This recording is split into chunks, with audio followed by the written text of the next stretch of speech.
সড়কে বাস ফেলে আবারও ব্লকেট, বন্ধ মহাখালী গুলশানমুখী যান চলাচল। তাদের যে লাইন ম্যানেজার আছে, তারা যাদের অধীনে আন্দোলন করছে, তাদের কাছে সে বক্তব্য দিবে যে ভাই আমার এটা বিশ্ববিদ্যালয় নেয় না, আমি এটা অক্সফোর্ড বানাইতে চাই, তুমি আমাকে এটা অক্সফোর্ড করে দাও। তারা টেবিল সেটিং এ যাবে, তারা রাজপথে পাবলিকরে কেন জিম্মি করবে? এটা অযৌক্তিক কাজ, এটা কোনো যুক্তিহীন না। তোমরা দাবি আদায় করবে, তোমরা যাও, যে জায়গাগুলো আদায় হবে সেই জায়গায় যাও। বিতর্কতভাবে যতদিন ঠিক না হবে ততদিন পর্যন্ত এগুলো আসলে ঠিক হবে না। কজ দেখা যাচ্ছে দুই একদিন পর পরে আমাদের নতুন নতুন ইস্যু তৈরি হচ্ছে। কোত্থেকে আসছে সেই ইস্যুগুলো, কারা তৈরি করতেছে?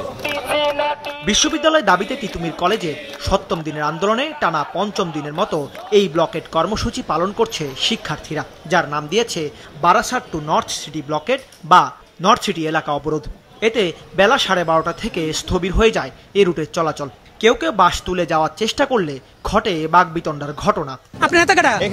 আপনার নেতা কেডা? আপনি তাকে বলেন, আপনি নেতা তাকে বলেন যে আপনি বিশ্ববিদ্যালয় করে দেন, এটা বিশ্ববিদ্যালয় করে দেন। আপনার আন্দোলনের দাবি কি? আপনার দাবি কি? আপনি বিশ্ববিদ্যালয় না, আপনি দাবি উপদেষ্টার কাছে করেন, রাজপথে কেন? বিকেল 4টার দিকে ব্লকেট দেয়া হয় মহাখালী রেলপথে। এতে ঢাকার সঙ্গে উত্তর ও পশ্চিমাঞ্চলের রেল চলাচলের পাশাপাশি বন্ধ হয়ে যায় মহাখালী থেকে জাহাঙ্গীর গেট সড়কের যাওয়া আসার চলাচল। পরিস্থিতি স্বাভাবিক রাখতে 4 প্লাটুন বিজিবি মোতায়েন করা হয়। অবশ্য শিক্ষার্থীরা তাদের পক্ষে যুক্তি দেন। সাধারণ মানুষের কাছে আমি একজন শিক্ষার্থী হিসেবে, তিতুমিরের শিক্ষার্থী হিসেবে দুঃখ প্রকাশ করছি, আন্তরিকভাবে দুঃখিত। একটা ইউনিভার্সিটি করার জন্য যে ইনফ্রাস্ট্রাকচার লাগে সেটা হচ্ছে অলরেডি 60 থেকে 70% এই জায়গাতে আছে।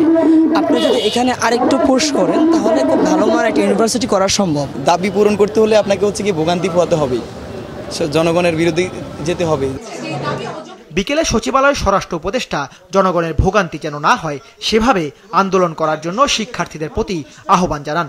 আর তথ্য উপদেষ্টা শিক্ষার্থীদের ধৈর্য ধরার আহ্বান জানান। লোকজনকে কিন্তু একেবারে অতিষ্ঠ করে ফেলতেছে।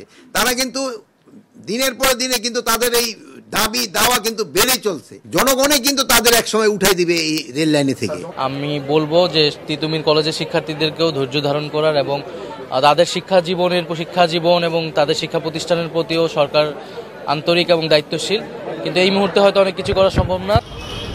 এর আগে সকাল থেকেই তিতুমির কলেজের মূল ফটকের সামনে চলে আমরণ অনশন কর্মসূচি। বন্ধ থাকে প্রতিষ্ঠানটির শিক্ষা ও প্রশাসনিক কার্যক্রম। দাউদ হাসান, মাছরাঙা সংবাদ, ঢাকা।